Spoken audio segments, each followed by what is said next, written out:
This segment of the video is going to show how to mount the intercooler onto the stock bumper beam support.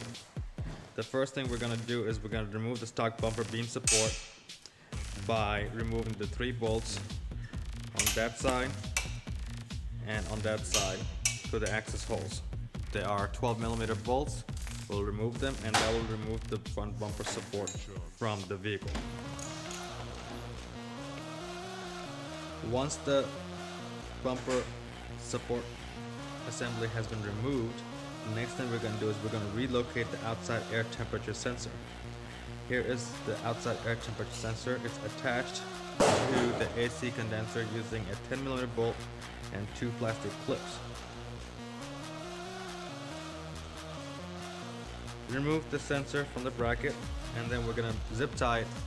You can zip tie it either to the horn, or you can zip tie it right up top over there like that, so that it's out of the way of the intercooler. We're also going to have to modify the bumper support. The corners of the bumper support from the edge 2 inches deep. You're going to have to cut this whole section off on both sides. Okay?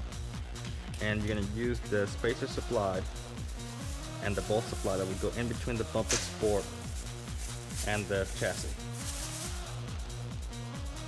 Once you have the bumper support out of the car, place it on a level ground and put a tape measure across the farthest ends of the bumper support. It should measure approximately 48 inches. Make a mark right at the 24-inch mark or the 2-foot mark.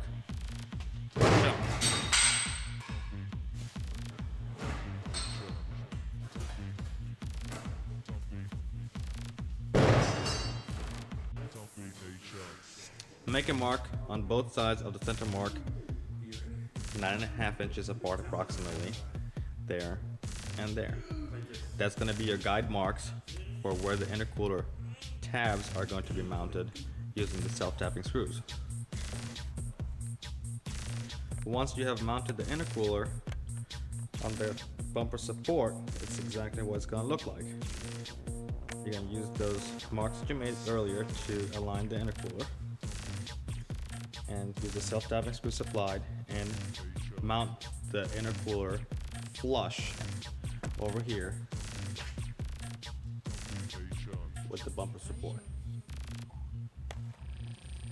After that, you can carry the whole bumper support with the intercooler and mount it back in the car.